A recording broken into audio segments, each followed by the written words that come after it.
namhlanje ngifisa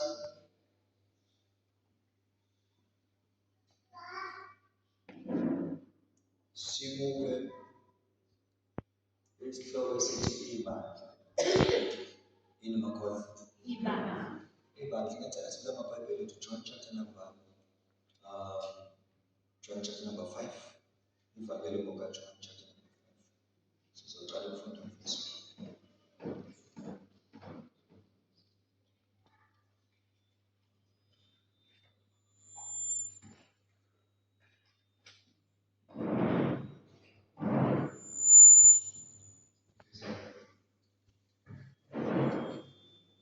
verse 1. Verse number 1. Emva kwalokho kwakubona umkhosi wakaJuda. uJesu waphumela eJerusalema. Ukhona-ke eJerusalema ngasesangweni lezigqili elithiwa ngesiHebheru iBhetesda, linemiphebe eyisihlanu. Kwakulele kuyo abagulayo abaningi kakhulu, izimpumputhe, nezinyanga, nabashwabeneyo, belindele ukuzanyazaniswa kwamanzi. Kwakulele kuyo leli chibi Abagulayo abaningi kakhulu, izimpumputhe, yini masona? izimpumputhe, Izinyongo, nezinyongo, abantu abangakwazi ukuhamba, nabashwabeneyo, futhi abashwabene umhlangothi, abakhubazekileyo kusasebenzisa yebo. belindele ukuzanyazaniswa kwamanzi. Belindele ini? Belindele ini? Belindele ukuzanyazaniswa kwamanzi. Ngokuba ingelosi yayehla izikhathi ngezikhathi. Ngokuba ingelosi yayehla izikhathi ngezikhathi. Izamazamise amanzi. Yenze ingelosi mayifika. Izamazamisa amanzi. Kuthi lowo ongene kuqala emva kokuzanyazaniswa kwamanzi asinde esifweni sakhe. Wabe sekuthi-ke ma ezamazanyiswa amanzi wangaphiliswa wonke umuntu, kodwa waphiliswa njani? Waphiliswa njani? Ongene Kuthi lowo ongene kuqala emva kokuzanyazaniswa kwamanzi asinde esifweni sakhe. Kuthi-ke lo ongene kuqala uma kufika ingelosi zamazanyiswa amanzi wayenza njani lo muntu? Wayesinda esifweni sakhe. Noma enasifo sini. Noma ngabe wayenasifo sini, mayezokwenza isiqiniseko sokuthi yena uma iqili iqeda ukuzanyazanyiswa uyangena wayephila, it was guaranteed. Sikhona? Amen. Sikhona? Amen. Kwakukhona lapho umuntu othile owayesegule iminyaka engama-30 nesishiyagalombili. 38 years. uJesu embona elele. uJesu embonele. Azi ukuthi unesikhathi eside enjalo. uJesu futhi embona lo muntu wayazi ukuthi unesikhathi eside lo muntu enjalo. Wathi kuye, uyathanda ukusinda na? Uyathanda yini ukusinda na? Ogulayo wamphendula wathi,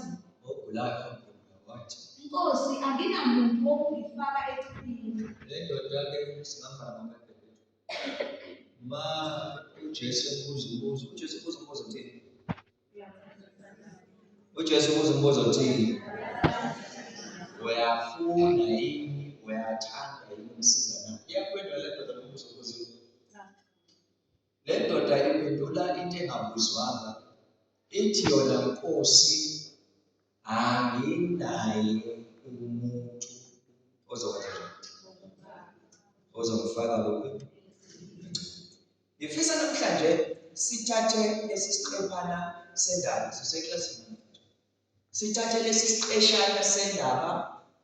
Masi sithatha lesi siqeshana sendaba, sikhulume ngaphansi kwesihloko esithi ibandla.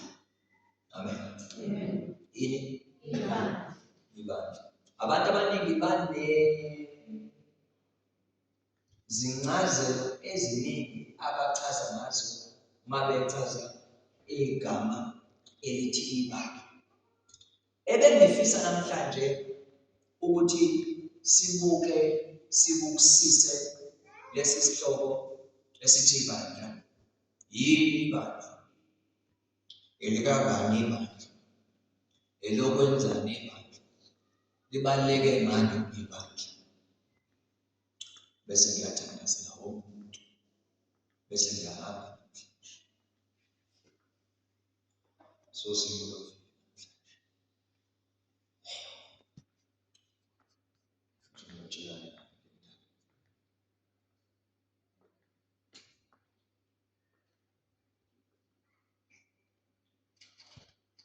Niyabazi odokotela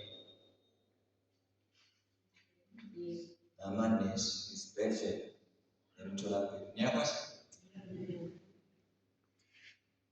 Yini umsebenzi wabo?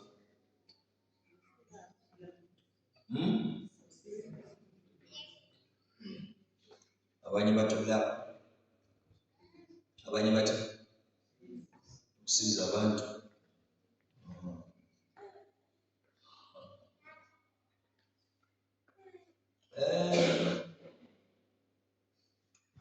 Omunye ngathi ukunakekela iy'mpilo zabantu. Masithi kulapha kuphela siyonke umuntu emtholampilo oyolashwa. Abanye basuke beyothatha nje izinto zokwenza ukuthi bakwazi ukunakekela imizimba yabo noma iy'mpilo zabo. Niyakwazi ukudla?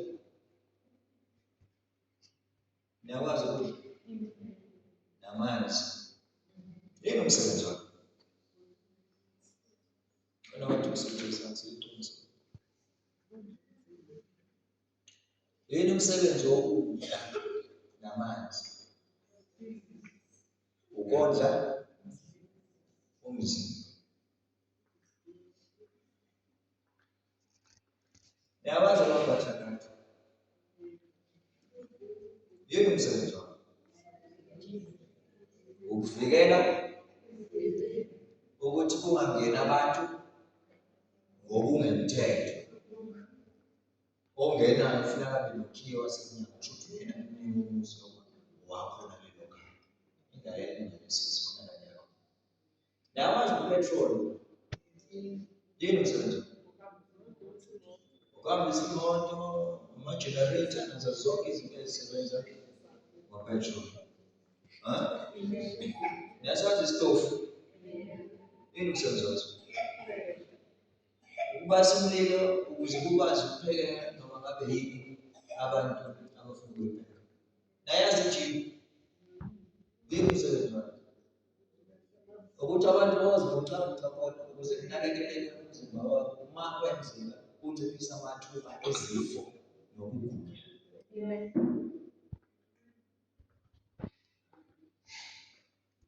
Niyawazi ama-psychologist? Yini umsebenzi wabo? Ukunakekela izingqondo zabantu. They are responsible for mental health. Niyabazi abafundisi? Yini umsebenzi wabo?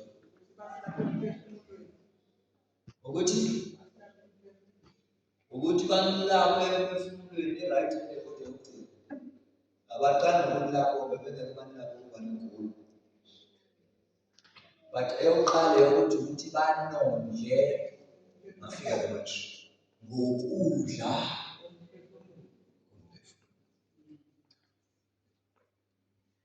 Wonke umuntu ophilayo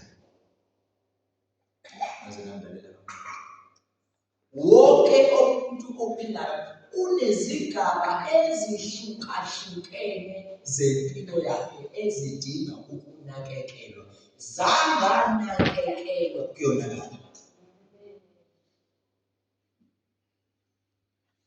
Manje khona umuntu owehlelwe umshophi noma inkinga ethile ephathelene nengqondo, angifuni ukwenza ibonelo noma ibonelo zalapho ezibuhlungu. Mayingahanjiswanga kwabantu bezosizo oluphuthumayo, lowo muntu engaba yingozi, aze abe ngisho yingozi kuye, abe yingozi futhi nasemphakathini, ngoba kube nesimo esiphazamise ingqondo yakhe sase sanga-athelwa. Ngabona abantu bayavuka ekuseni, bagibela amabhasi, bagibela amatekisi, uyaphi ngedolobha, uyaphi ngebhulo, uyaphi ngiyabuphi, uyaphi ngemsebenzini, bayofuna imali, bayosebenza, bayophanda imali ukuze bakwazi ukondla imindeni yabo. Am I right? Umuntu eyedwa unezingxenye eziningi zempilo yakhe ezidingwa ukunakekelwa nokondliwa. Ingakho khona ezinye izinto Jesu angeke aze akwenze zona eziyokwenziwa umyeni wakho noma unkosikazi wakho. Akazi khona ivesi lakuthiwa khona uJesu nonke nifuna ukuthabuza, wozani ngenithabuza. UJesu akangeni kuleyo department ingakhanda into okuthiwa umshado, ngoba emshadweni kudilwa-ke nalezo zinto le abazibonisa nabantu bomshado. Mawubona abantu bevuka bejima bazivocavoca omunye ufuna ukwehla emzimbeni, ubona ukuthi manje namhlanje sizohlaselwa izifo zeyithanda ney'doli.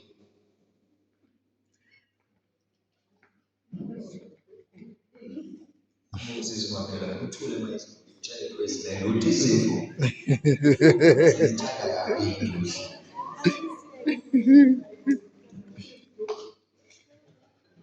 Ngiyakwazi ukuthi lokho. Abantu abaningi abanemizimba, iphesenti labo lokugula liphezulu okudlula thina simangaka. Thina manje ngisho ngathiwa ngiqhamuka ibhulu esidale yabaleka. Akumele ngisho ucabango uyazi ukuthi ngizobe ngiphambili.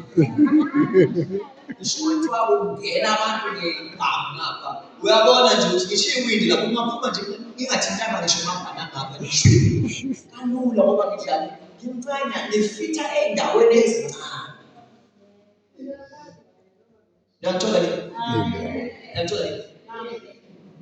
Now, mase sikhuluma ngomuntu onomzimba, ngizotshela njalo nezizathu ezenza ukuthi ngoba ngafunda lapho ngafunda udokotela wakho.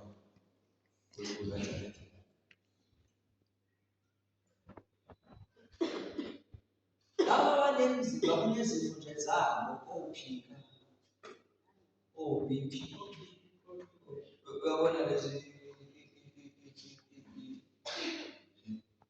izifo ey'hambisana nokuphefumula negazi,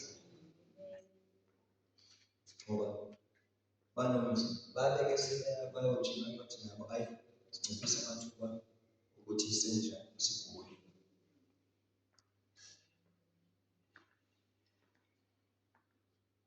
Banakekela naloko esikoleni nomfundi unakekela ukukhulisa naloko ukudla unakekela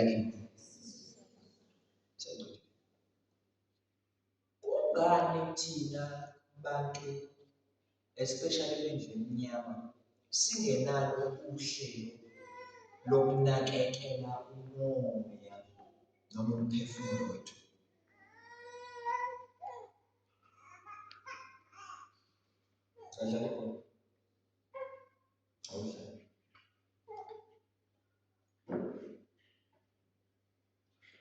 Mayingasuka lenkunzi ifukele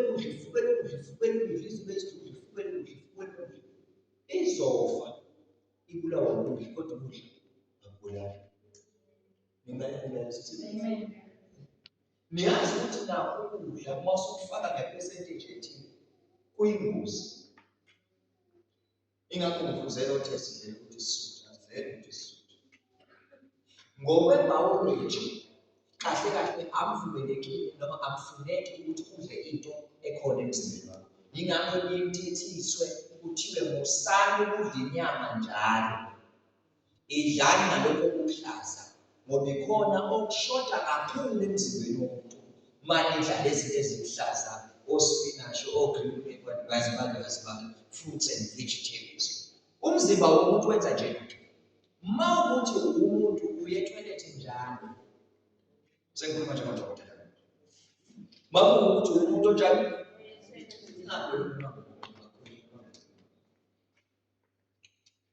Uma umuntu oya etoilet njalo, kusho ukuthi-ke ngokwe-language yakwa-biology umzimba wakho udle into ongayidingi, therefore uyayikhipha. Kezwa kahle. Yingakho uma uzodla izinto ezishoda emzimbeni wakho, umuntu angadla, abanye babathi umuntu angadla kuphela ifika kodwa bayathola. Ngomunye azakuthi ngaphandle kwenzekala, kanti lezi zinto oyidlayo umzimba wakho udinga ukuzithatha ngamajubane, kanti lokho okunye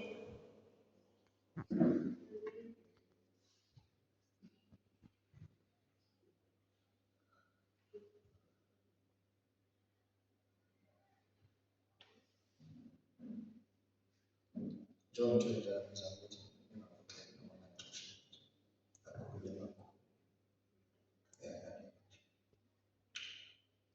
manje umzimba uthola izinto ezikhona uzidlulisa zinto ngokwesitha.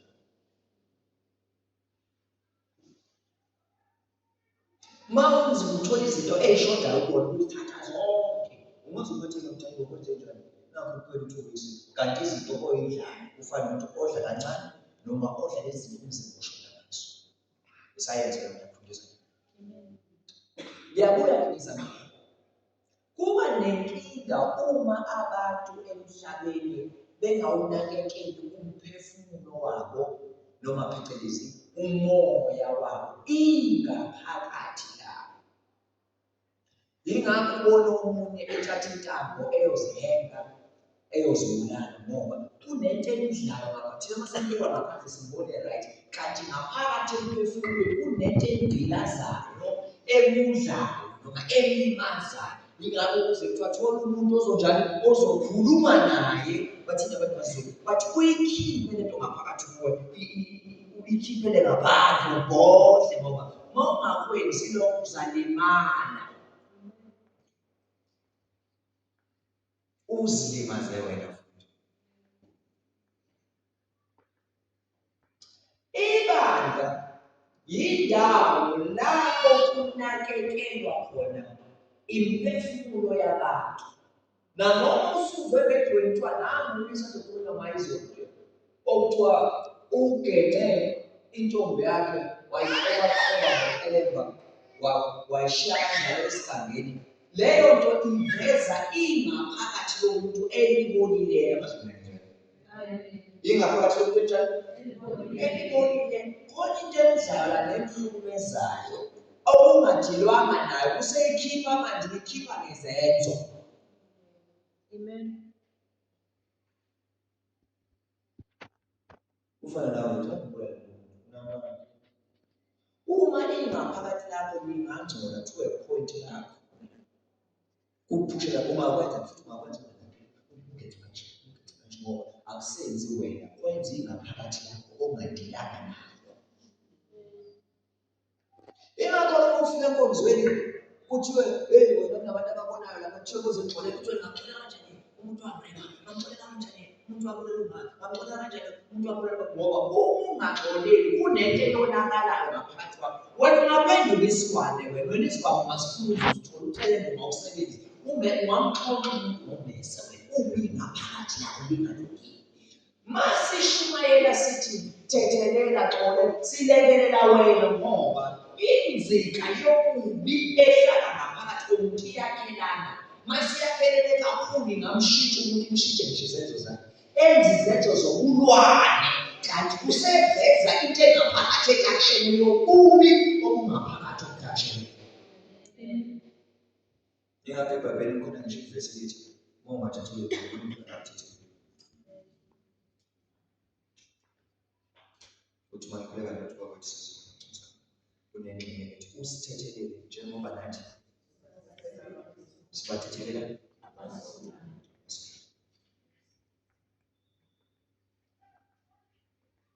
Manje bona wonke lamanyala enzakala emhlabeni akhandwa ukuthi abantu abadili nengaphakathi umoya wabo. Inkinga-ke lapha bazalwane bami, wonke ama-department akhona njengoba nje izinto ezahlukahlukene, wonke ama-department akhona emhlabeni awasoze akusiza umoya. Awukho ngisho i-program uhulumeni anayo ukusiza umoya wethu, banikwa nje imali manizalile, banikwa izindlu zikaxhaso. Kodwa ayikho i-program ugovernment noma uhulumeni anayo yokunakekela ingaphakathi yabantu. Ibandla yindawo. Ibandla yini? Indawo. La ehlelelwe yakhandelwa ukunakekela ingaphakathi yomuntu. Angithi wabona wena njengoba wakhipha isizuzo wayofihla ingane lapha wayigcoba khona. Sangabona thina. Kodwa uhambe uyagula ngoba ngaphakathi uyalazi iqiniso. Nakala umuntu ezathi ingabantu zathi ngokudla kahle. Futhi odokotela babona ukuthi uzindeni. Kanti nengaphakathi yomuntu uyazithanda izifo. Inkinga lezo zifo, izifo zabamoya aziveli ngisho kuma-X-ray, aziveli kuma-scan ngoba ukugula kwangaphakathi. Umuntu wabulala umuntu nje engathula ngasitshela soka sifihlele ofisi. Kodwa kuzahamba kuvele ngoba khona into emudlayo nequbudayo ngaphakathi azangene eguleni kwengqondo esebona ngathi umuntu uyamlandela. Kanti cha umuntu akaphela ayikho into enjalo. Ayikho into enjalo, ayikho into osuke emlandela. Kodwa usuke edliwa yilento ekuthiwa ngesilungu i-guilt, isiZulu okuthiwa unembeza. Agcine sebona ngathi lo muntu uyamlandela athi uzogcina into esebona wathi uyaphuma usukabona ngathi nami ngilinde phansi. Ingqondo yakhe akanashwanga asizwe kule nto khona azodlula kuyo. Ayikho futhi enye indlela angadlula kuyo ngoba le nto iyi-stain noma iyibala elihleli kumoya elingahleli ngaphansi noma engageza ngaphandle ethi kufanele kuthiwa izono. Izono noma ayogeza ngamanzi. Ziyasibona izono. Khona insipho yasenza kusesitolo kuhlanjwe izona. Kudingeka uye ebandleni uyoshiyezwa ngoJesu ngoba uJesu kuphela okwazi ukuhlanza ukungcola okuhlala kumoya womuntu uyingaphakathi. Bese angabi nandaba ukuthi amakhala akho noma amaphutha akho maningi kangakanani noma mande kangakanani. Masingasho amahlazo ethu emphakathini bangafuna ukuthi bagxile amathayi asishisa abanalo igazi lokuhlanza umuntu lokuthethelela umuntu.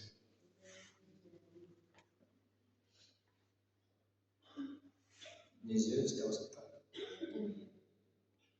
So-ke ibandla yindawo yokunakekela imiphefumulo yabantu. Asibona ivesi elilodwa. Hebrews chapter 13, verse 17. Ncwadi yamaHebheru, isahluko seshumi nantathu. Ivesi leshumi nesikhombisa. Hebrews 13, verse 17. Lalelani abanikolayo.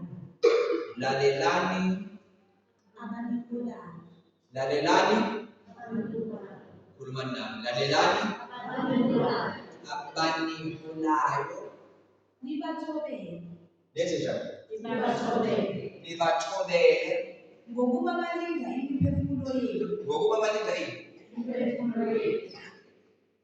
Balinda yini? Imiphefumulo yenu. Imiphefumulo yenu. Balinda yini? Imiphefumulo yenu.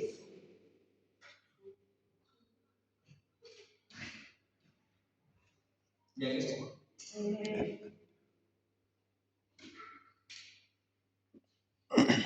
Isifundo sokuqala sisifunda namhlanje ukuthi umphefumulo womuntu awugadwa ngumuntu. Ugadwa ngumuntu masifundele isilungu lizothi obey, listen and obey to your spiritual leaders for they watch over your souls. Amen.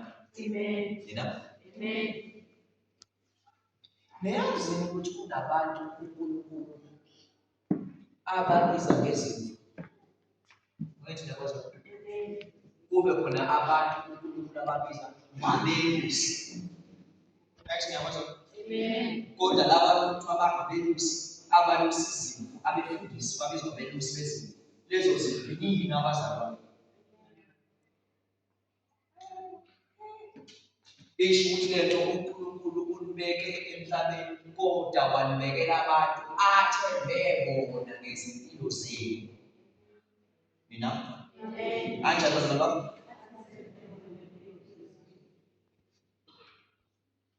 Kanjani bazalwane bami?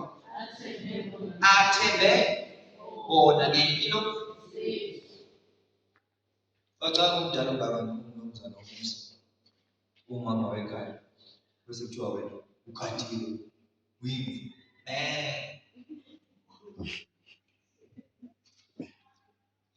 Izolo ngithanda ngiyichazana lento yogcobo.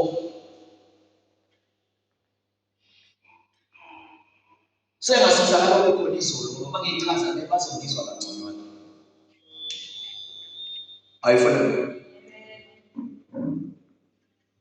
Abanelusi ngolwazi lwabo nangokwazi kwabo, nangokwazi kwabo nangokufuna kwabo. Kodwa lolu gcobo ebesikhuluma ngalo izolo oluhlezi phezu kwempilo zabo banelusa ngalo. Yikho inkonzo ezofuthi uma omdala kunami ungabiza ngomzukulu kodwa engibiza ngobaba. Hayi ngoba eyisula noma ngoba engasile noma kuwubudomu. Akahloniphi mina umfana omncane, uhlonipha inhleleko uNkulunkulu phezu kwalo mfana omncane. Le asilusa ngayo, nasisiza ngayo, nalawula ngayo iy'mpilo zethu.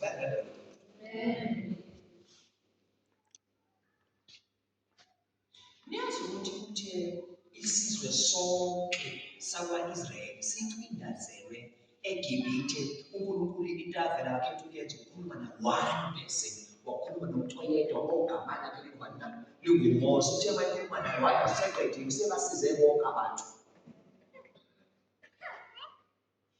Kodwa cabanga uMose uma efika lapho bemgoloze kwathiwa imali ikheshi elithengisayo izositshela ukuthi kanti ugcobo namandla okwazi ukubatakula kuzo zonke inkinga abantu ababhekana. Wathi belambile uMose wehlisa imane ezulwini, wathi komile uNoah wakwazi, uMose wakwazi ukukhipha amanzi edwaleni, wathi bevinjwe ulwandle uMose wakwazi ukuvula ulwandle ngoba wayebekwe uNkulunkulu ukuthi abanyusele abantu abasuse endaweni ethile ayobabeka endaweni ethile.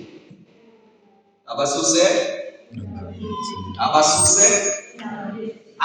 endaweni ethile ayobabeka.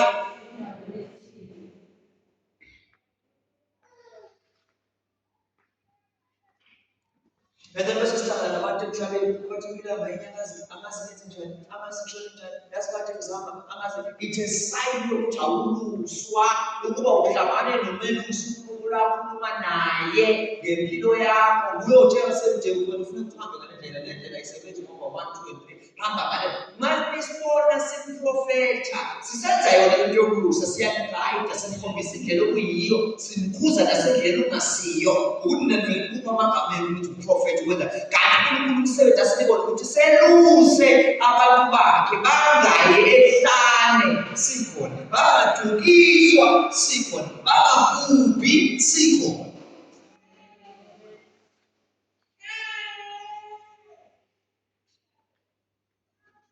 uNkulunkulu wakhanda i-system ne-setup ethile othiwa imali. Now, ngifeza lokho sakhetha. uNkulunkulu ohlelekile, tshela umakhelwane. Tshela umakhelwane. uNkulunkulu futhi usebenza ngendlela ehlelekile. Ngifisa nje sibukele engxenyana. Kwaba nendawo ebizwa ngegcino laseBethesda. Le esiqale ngayo futhi. Kule ndawo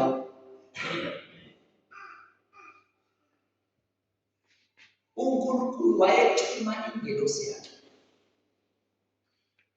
ukuthi izosiza bonke abantu abanenkinga enjani ezahlukahlukene nokugula okwahlukana. Angithi sifunde? Leli Bhayibheli ingelosuku nosuku. Yayenza njani? Yayifika yenze njani? Inyanga zisambaza noma isambaza besintu. Bese lithi iBhayibheli emva kwalokho noma ngakubani ongene kuqala noma ngabe yiphi inkinga yakhe nanoma ngabe ukugula kwakhe noma ngabe yisiphi isifo sakhe, uma yena ezokwenza isiqiniseko sokuthi uyangena kuqala, wayenza njani bazalwane bami? Wayesizakala, wayephila. Glory to Jesus Christ. Glory to Jesus Christ.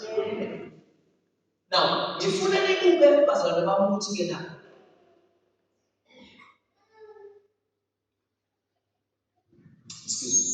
ngifisa sibuke ukuthi uNkulunkulu wakhetha ukuba nohlelo nendlela asebenza ngayo nendawo mhlawumbe ekhona eminye imifula uNkulunkulu wakhetha leli thina.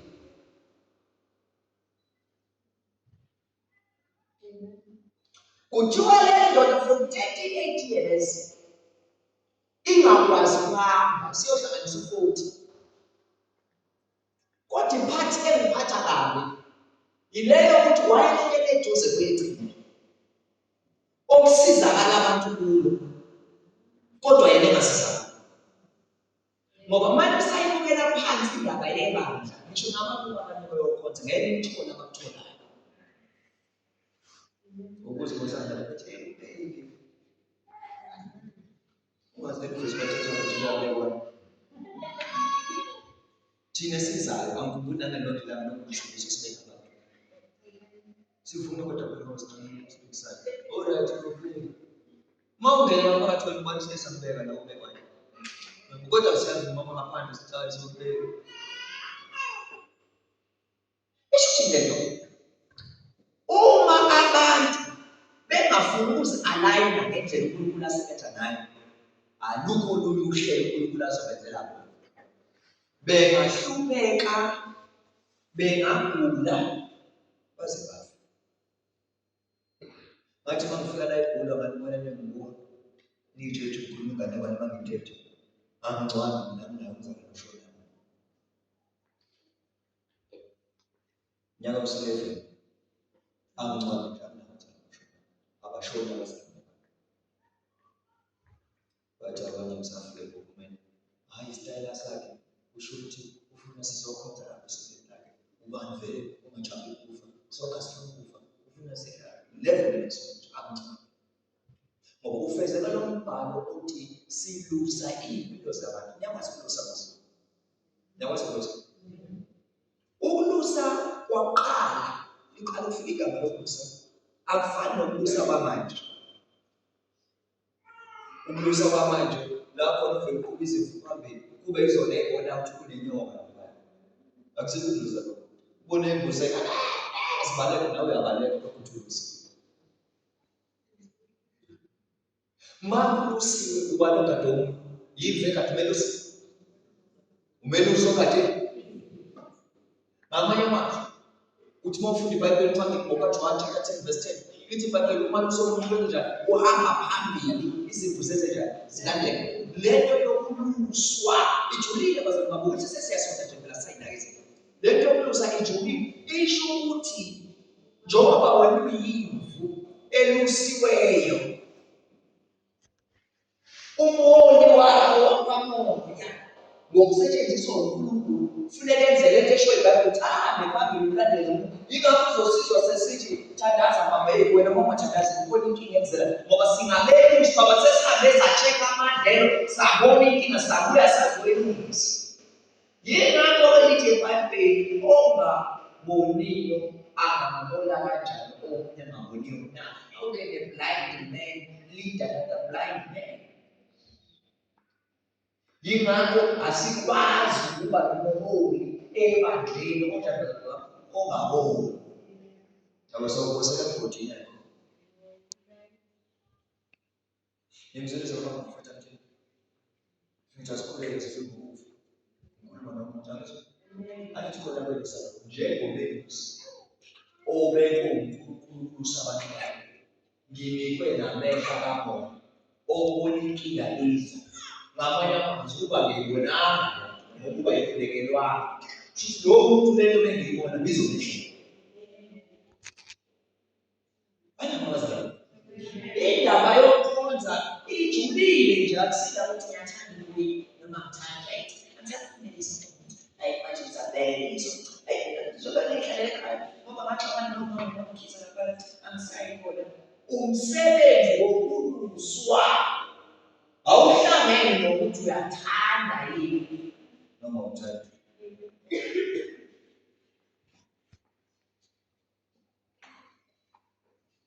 More much of what you want to do, two or two women out when a police attack at one, they are going to speak. I guess one of the speak, say, what is the conversation? Get one and get to a relative statement to keep it up. General, we need to start by his presentation. The other has value to his hand. You know, we come from where you said, abantu abanyuswa banyuswa ngoto uNkulunkulu osikhombisa kulelo ithuvukanga zabilalele kunenkinga efuna ukwenzeka efuna unehlela lokho ake sithandaze siyibandla sizikudla for 3 days ngilusile.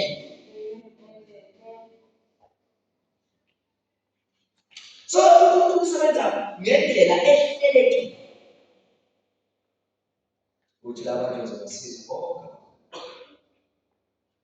Kodwa ngeke ngiye kubo. Ngeke njani?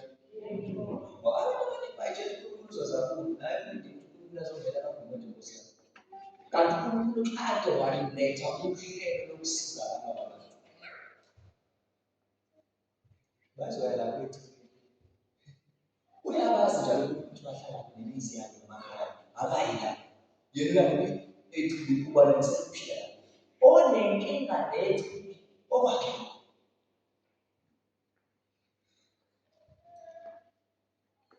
iBhayibheli lithi abantu sebazi ukuthi la abantu abasizakala khona wonke umuntu ekhaya ucela ingabiza laba futhi ufuna ukuphila bamhambisa bafuqa abantu. But kwafike kube le-trick yokuthi uzosiza ngosuku umuntu odabuzana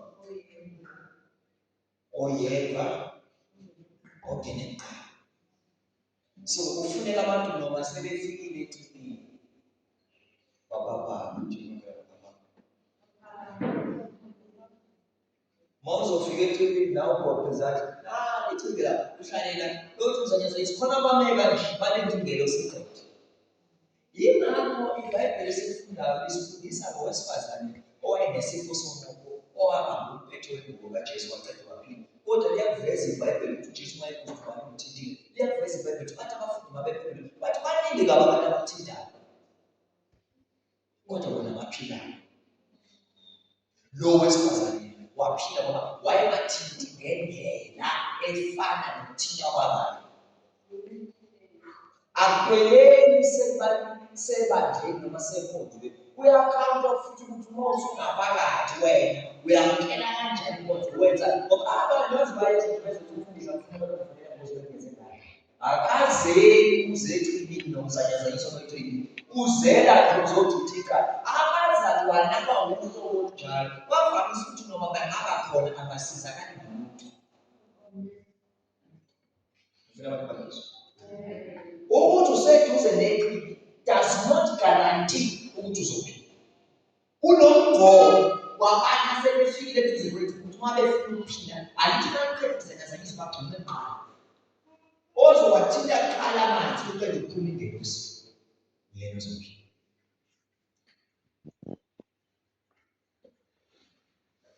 Nasemandleni kunjalo akwanele nje ukuthi ngifikile enkonzweni wafika wenzani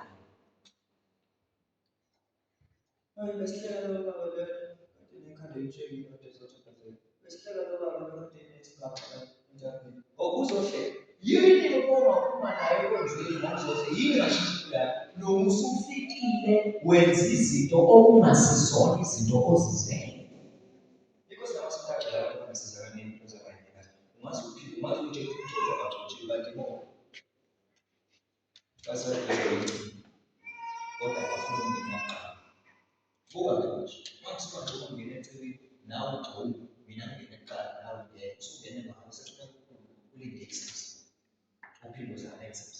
Uyazi ukuthi nalento yokusindwa kwabantu eceleni noma senikhona ungene ukusindwa ina-conditions ayo.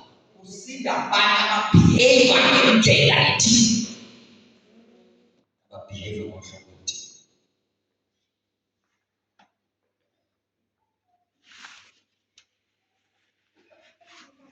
Sizolo ukuthi but ngifuna abantu baqonde ukuthi yingakho abantu befike ezithweni ekhona umuntu uzamuthatha abaprofethi baphila njengoba nje uzowakho ngathi ngiyakuzwa ukuthi uyakhalaza ukuthi waprofetha abanye noma nginjani ngiyamuzwa nginjani ngamanye amazwi indlela ayiyona necabanga nenzinga nokukhala kwakhe nokukhuluma kwakhe ngendlela uyamatshela ukuthi ngimathi kodwa ndlula ngingezwa ukuthi ngiqhubekele ngibona ukuthi kwanele bangithile namathambo abeka inhliziyo ekhulwayo abathi mawungaphezu kuJesu yiswa amazwi amila lapho ubani zama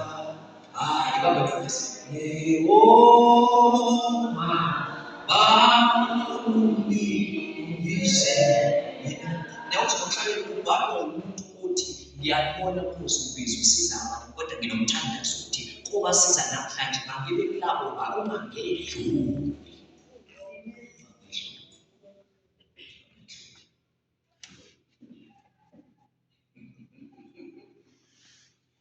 Unendoda ogamalayo uPhathimeu elithi bathi abantu ehlelekile lithi bathi yona yayizwile ukuthi Jesu uzodlula lithi bathi yathi mayayo ngasemgaqweni athi Jesu wena nakafika ngawuke bathi abonayo thula ubamsindo yathi kulungile ubamsindo ngoba mina ngiboni mina ngiyabona ngenza noma yini ezongenza nginakho uJesu ngisizakala.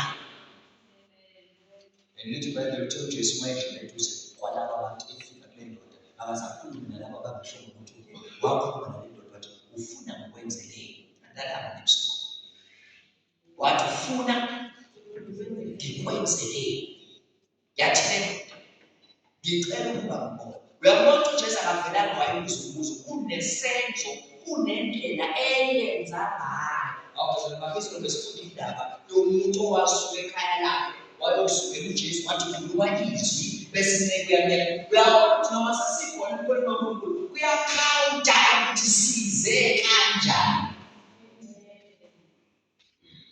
Umuntu uyakwazi ukuhlala sombili iminyaka uhlale kade iminyaka angasizakali wena ungaze ujethi bani ukwenza usizakala yakwathi uyena ohleli ngaseceleni abantu bokuqala bese bonile ukuthi unayiceleni usizakala abantu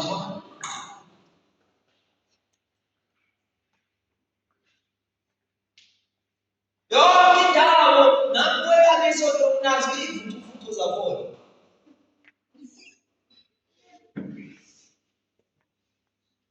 Uzwe ngisho ukuthi uNkulunkulu egcwele ngaphakathi ugcwele abantu uzokudlula kude akhona nje into akhetha ukubona lokho kuseyintabeni zakhe ukhona ngokuzibona kuseyintabeni ubona ukuthi lento engiyiphethe namhlanje umuntu oyedwa nje ongathi touch me isimangalo esandleni impilo yakhe ngaqhela uqhubeke umlando wabona ukuthi uyafika ufike kubantu bayizimbodo ngathi bazobona ukuthi ugqoke yingakho baphuma behleke ubonile ubani empilweni ngoba vele abazile uNkulunkulu abazile ogcotshiweyo abazile ogcotshiweyo bazobuka kwenzeka abantu bahlale eduze neqhinga kodwa bangasizakali.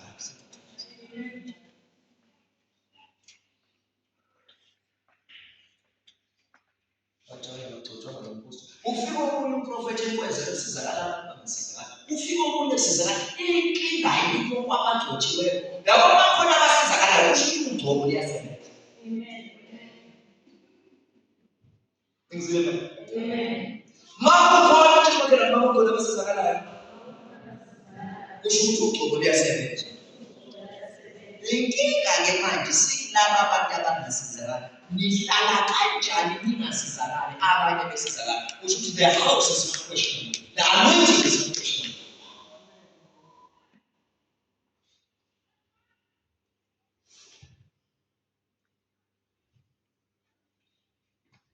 Omunye wazona ngishosa kuphi Niwe isithuthi sakhe ukuze Jekhonza uJesu wakhe.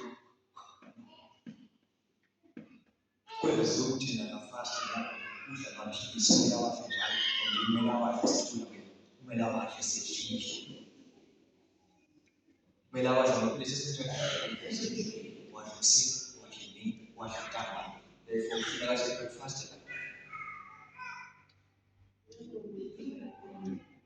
Funeka awadle ekuseni, awadle emini, awadle ntambama. So funeka kahle breakfast, adle lunch, adle supper.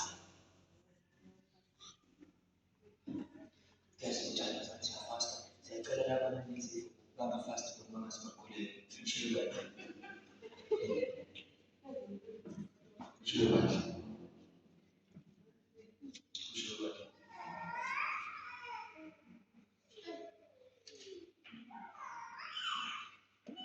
akwanele ukuthi usecibini uyangena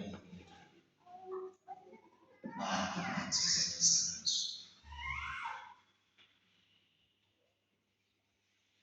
uyangena yini na mama yazi abantu bajoyina amasonto bajoyina baqede impilo zabo zingashintsha baqede bathi ngibona labo bafasa ukuthi ayikho into yakho thina sinempilo yamazayo nasizokholwa awusizithi sithi ayikho into yakho esangane lo makecha kecha ayikho into yakho ndoba Jesu ayisebenzi yasebenza ithi wena yakho wena wawulokufuna ugcine bababa manje eqhibi uzoba seduze neqhibi ugqume ngesikhathi okuthiwa ugqunywa ngaso isebenzi impela. Amen. Wazi ukuthi ungaphila wena uyekudla umshanguzo lokho uphile saka njengalesi esikhathi ungabazulu uphile saka mawuzogquma ngesikhathi okuthiwa Masimoto intaba kudayi ngempela ngalamanzi ibingelo sefike ngo5 ekuseni. Kunabantu abakhonzayo kodwa bakhonza nekanyana bafike ekhonzweni bakuthanda bona. Manje uphela manje namhlanje angekho akalandeli imigomo yethu ulandela imizwa yakhe. So le ndoda uJesu ufika kade iphila kabuhlungu. Iphila kabuhlungu le ndoda iphila inesimo esifana nesabanye khona ngisho abanezimbe eyiwazi. Ngiyentshela ukuthi wayengaphethe umthenguze ubulawa ubuhlungu ukuthi njalo ngosuku uhlezi abona abanye besizakala nengasizakala besizakala phakathi. Kala njalo uthakatha. Utuboneza amaphila ezakho manje unezakho kuphumelele.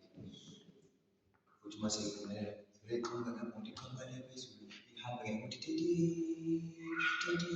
izokhombisa umngazo imoto yazo entsha abayenza ngasekusithaleni bani kube nenza phakathi. Manje usecasula uJesu nalokubuzo wakhe ukuthi ngiyafuna ukusiza hayi ngifakayo futhi umaye kuba ngokuba wakhe abantu baphiliswa ukuthi khona abafakayo.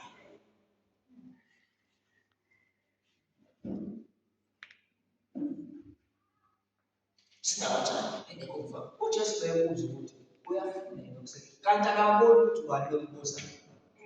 Ngizobe kwaJesu nobesebona indoda kade isikhathi eside ingasizakala. UseJesu awuthi kumenzela umusa nje ongatsho lapha uyafuna ukusiza nokusiza na usiza kanjani engekho mfakayo ubhitha ubuhlungu ngaphakathi. Abanye bayazenza awuyazi lento ukuthi uqede isikole bese ufunda nabo sebekumele bananemizi bashadile manje baneyimoto wena unani lutho. Ngiyashidilo. Yakhe impilo yavele yabheka ukuthi unonto nangifuna ukuba imodel ngisancane basho abafana banolunye uhlelo ngami.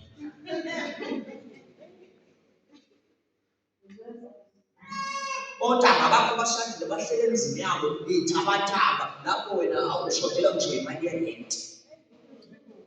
Kubuhlungu. Ngifuna nikuzwe ubuhlungu balo baba bayithina akekho umuntu omfakayo. uJesu nakuzobuza ngiyathanda ukuthi ngizofuna necela kwethu bangafuna ukuphila. Wafuna ngilapha ngoba ngifuna ukuphila. Inga yami akekho ongiphosayo. unenkinga mina ngifuna ukuhlala phambi kwethu ngifuna ukuphosa.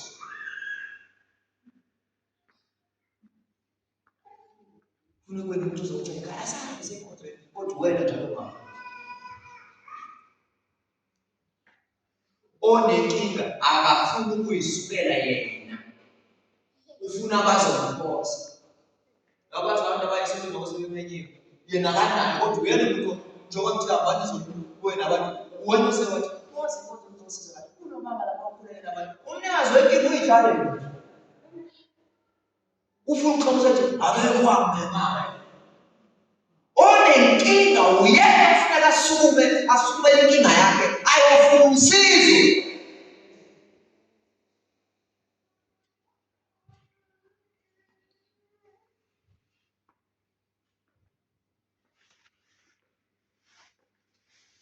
Ikhona inkinga osizamazisa. Ukhona yini wena uzimcimbi na? Uyagxuma yini ngesikhathi ogxuma ngathi ngathi ngisonta ngingasikweni lokho. Amanzi empilo yakhe anyakaziswaphi? Noma ubhizi uhleli uthi impilo ongayazi ngabathi abantu abaphila emhlabeni bathi impilo abangayazi. Ngiyakwenza. Ngoba cha nje. Uthi cha, uyathandaza cha. Wami ngokwenza cha. Oninyanga ethenja cha. Usithatha isibindi esingaka sokutenga nje. Ngoba abantu bayakhotha, abantu bayaphahla. Wezoqhubeka nje interview bethi CV.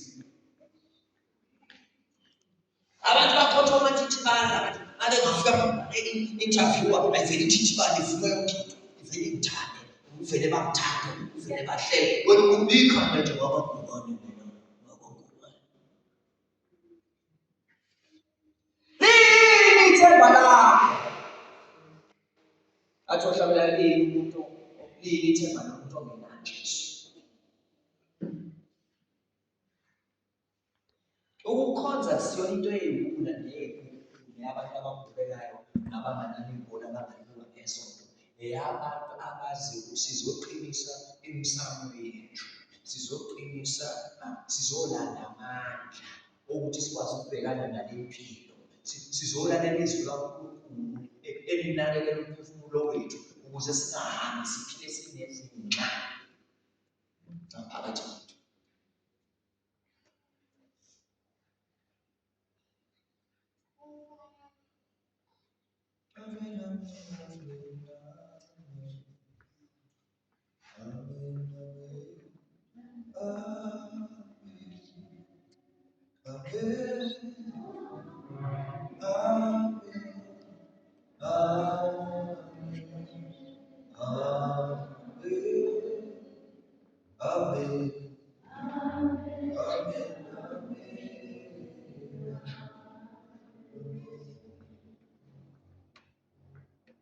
noma kungenzeki ngibheka ngasechibini. Kungenzeka namhlanje ingaveli kuqala ube njena izolo khona bathi inkosi bahambelana kodwa msuke eduze nengcebo. Ngoba ngiyazi ukuthi ingelosi nakusasa futhi iyeza. Oh my God. Ungayigeja namhlanje kodwa ngiyazi akuphelile akushiwo ukuthi baphila namhlanje phela nakusasa izofika futhi inyaka. Bayabazalwane bami musubuka abantu besizakala wena ungasizakala woke ukweshela inhliziyo yakho. Ngoba uma inhliziyo yakho isendaweni e-right iyamheha uNkulunkulu. Yenza njani? Yenza njani? Inhliziyo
Abamadlozi banomsamo wabo abakhala kuwo abamemeza kuwo abashisa kuwo ababeka iy'nkinga zabo. Wena njengoba ungakhonzi likuphi i-altari lakho lokuqiniswa? Amandla akho avelaphi? Abasiqinisa kakhulu futhi mayefake zonke nomsindo.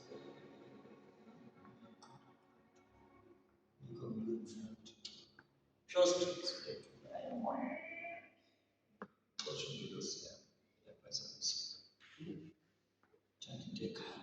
Just pure streets.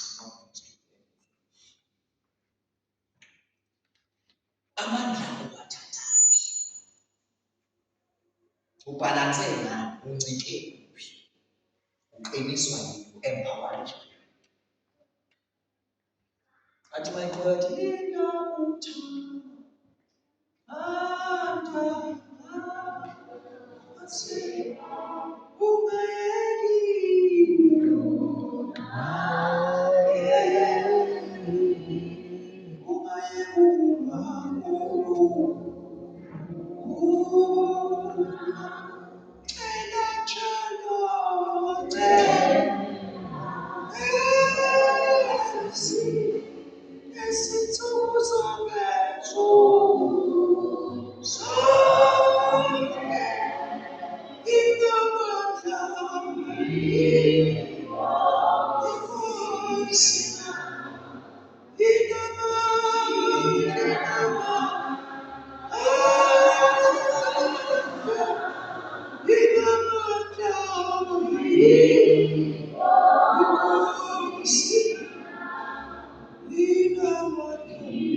indawo yokuthwaliswa umthwalo, indawo yokukhulekela, indawo yokulekelela, indawo yokubambisana,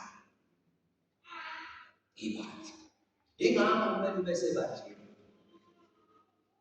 Indawo othi frustrated khona, urefreshwa umphefumulo wakho khona. Ungamsayeka mfundisi wami, indicate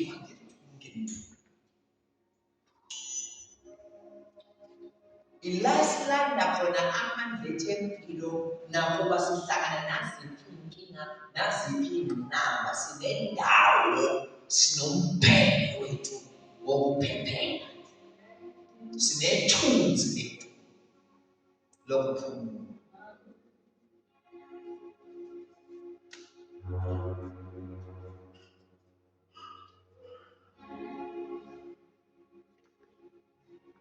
This is why kubalulekile ukuthi umuntu nomuntu akhonze, abe nendawo akhonza kuyo. Abanye sizosibulala mhlawumbe kahle nje. Nathi sibona ngathi sifresh noma sinendawo esike sikhale kuyo uma sesi-strong. Bethi-ke ukuthi ubhala kahle mayesho ukuthi uguqa phambi kwaNkulunkulu uma phambi kwazo zonke izinto. Kodwa ungaguqeli uNkulunkulu, uguqiswa yizo zonke izinto.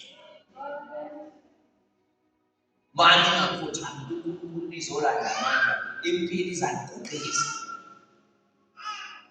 Ungcono oguqayo eziguqela yena kunoguqiswa.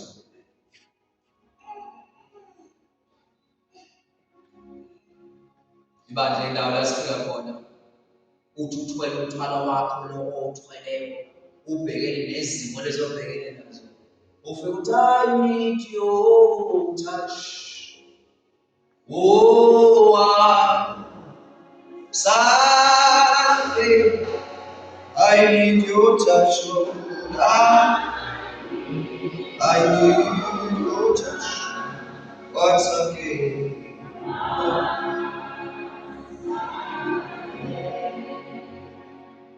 Imagine. Uma abantu bebhekana ney'ngqinamba zempilo naye ingane kuyisikhulu esingasizwa odokotela bathi ababoni wenza njani ungenaso isisekelo esinguKristu Jesu, ngoba abakholwayo bayathanda izinto zilunge zonke. Khona manje ikhala lomini sisenahlaba inkomo nasinayeka akulungi. Senakhanyisa iy'pande nezimabhalabala nasinayeka akulungi. Sithini isiphetho sempilo? Leli ithemba lomuntu ongenaJesu angeke futhandaza. Amen. Funa ukuthandaza nomuntu uthi namhlanje ufuna ukuthatha isinqumo sokunikela impilo yakho kuJesu. Angaze nginikele impilo yakho kuJesu. Ngiyazama ngendlela yami ngaphandle ngizama ngendlela yami. Ngifuna ukunikela impilo yami kuJesu. Sivala amehlo ethu sonke.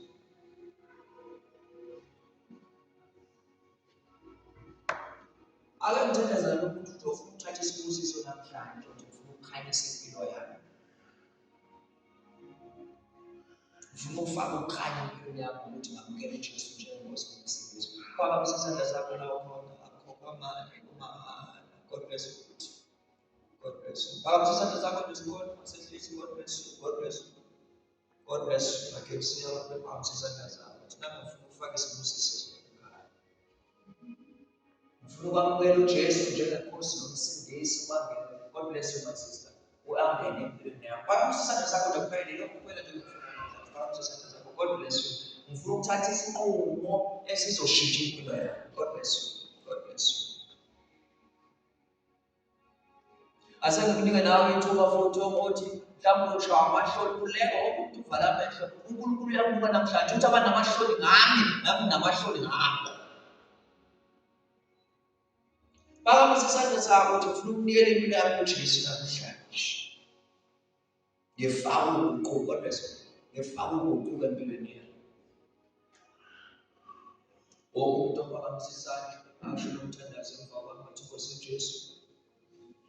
Athi Nkosi uJesu, ngiyayinikela impilo yami kuwe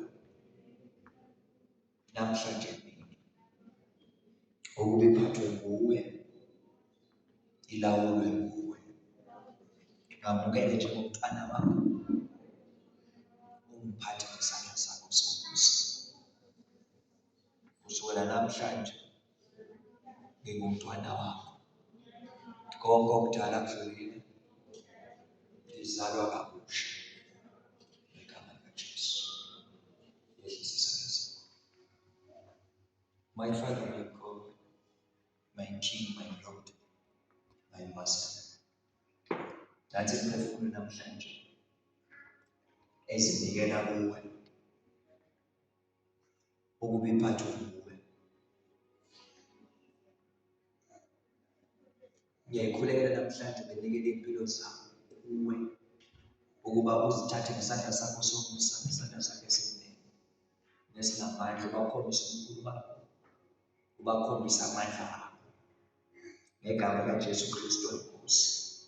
Phakama, dumiseka, babazeka. We thank you for a wonderful work that you are doing in this place.